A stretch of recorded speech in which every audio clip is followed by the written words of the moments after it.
Hello hi കൈനെന്താ പറ്റി? ടാങ്കിലൂർ ഇടിച്ചതാ. ഓ okay hi hi. Okay ഉണ്ണിട്ടാ, ഞാൻ 23, എൻ്റെ ഏജ് ഓഫ് 23 വരെ ഞാൻ നോർമൽ പേഴ്സൺ ആയിട്ടായിരുന്നു ലൈഫ് ജീവിച്ചു പോയത്. അൺഎക്സ്പെക്റ്റഡ് ആയിട്ടാണ് ടാങ്കിലൂർ ഇടിച്ച് എൻ്റെ റൈറ്റ് ഹാൻഡ് പാരലൈസ്ഡ് ആയത്.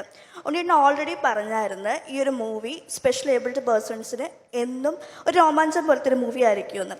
അപ്പോൾ എനിക്ക് ചോദിക്കാനുള്ളത്, ഇത് ലൈഫ് ലോങ് മെമ്മറബിൾ ആയിട്ടുള്ളൊരു മൂവി ആയിരിക്കുമോ? Yes, it will be 100%. ഇങ്ങനെ ഒക്കെ സംഭവിച്ചത് കൊണ്ട് മാത്രമല്ല, in general as a movie ഒരുപാട് എഫേർട്ട് എടുത്ത് എഴുതിയ സ്ക്രിപ്റ്റാണ്. I think you can have a seat. Ranjith Sankar എന്ന റൈറ്റർ ഡയറക്ടറിൻ്റെ I think one of the best writing ആയിട്ടാണ് എനിക്ക് തോന്നുന്നത്. Definitely he will come up with a better movie in the future. But till date എന്ന് പറയുവാണെങ്കിൽ പുള്ളിക്കാരൻ്റെ ഏറ്റവും നല്ല റൈറ്റിംഗ്, എന്നെ ഏറ്റവും കൂടുതൽ ടച്ച് ചെയ്ത റൈറ്റിംഗ് ആണ്. ഞാൻ എന്ന വ്യക്തിനെ ഇമോഷണലി ഏറ്റവും കൂടുതൽ ഹോണ്ട് ചെയ്യുന്നൊരു സിനിമയായി മാറിക്കഴിഞ്ഞു ജയ ഗണേഷ്. നിങ്ങൾ ആ സിനിമ കാണുമ്പോൾ എന്തുകൊണ്ടാണ് ഞാൻ ഇങ്ങനെയൊക്കെ സംസാരിക്കുന്നതും എന്തുകൊണ്ട് ഉണ്ണിമുകുന്ദൻ ഇത്തരം സിനിമകൾ ചെയ്തിട്ട് ഈ സിനിമയെക്കുറിച്ച് ഇത്രയും വാചാലമായിട്ട് സംസാരിക്കുന്നത് നിങ്ങൾക്ക് അന്നേരം മാത്രമേ മനസ്സിലാവുള്ളൂ. But I promise you, the moment you see it you will have an emotional connect with Ganesh. And definitely ഒരു സിനിമ എപ്പോഴും ഒരു എൻ്റർടൈനിങ് മീഡിയമായിട്ടാണ് ഞാൻ കാണുന്നത്. It will not teach you how to live your life, but it will definitely help you be motivated enough. So I wish you all the very best, and whatever you are up to, whatever career wise I hope you give your best and you get an opportunity to do your best. Okay, thank you so much. നമുക്ക് എനിക്കൊന്ന് പരിചയപ്പെട്ടാൽ കൊള്ളാമെന്നുണ്ട്. പേരെങ്ങനെയാണ്? Okay, എൻ്റെ പേര് ജോപ്ന എന്നാണ്. ജോബ്ന. Okay, എന്ത് ചെയ്യുന്നു ജോബ്ന ഇപ്പോ?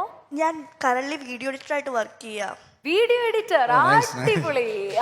ഒരു വലിയ കൈയടി കൊടുക്കണം. കാരണം പറഞ്ഞല്ലോ 23 വയസ്സ് വരെ വളരെ നോർമൽ ആയിട്ടുള്ളൊരു ജീവിതമായിരുന്നു. അത് കഴിഞ്ഞിട്ട് എനിക്കോട് ഇപ്പോഴാണ് ഏറ്റവും നോർമൽസിൽ ജീവിക്കുന്നത് കേട്ടോ. കാരണം വീഡിയോ എഡിറ്റർ എന്നൊക്കെ പറയുന്നത് ക്രിയേറ്റിവിറ്റിയുടെ അങ്ങേയറ്റത്ത് നിൽക്കുന്ന ഒരു ജോലിയാണ്. അത് ചെയ്യാനായിട്ടല്ലേ ഒന്നും ഒരു തടസ്സമല്ല. അല്ല, ഒരു കമ്പനിയുടെ സ്റ്റാഫാണ്. ഇപ്പൊ ഓ സൂപ്പർ.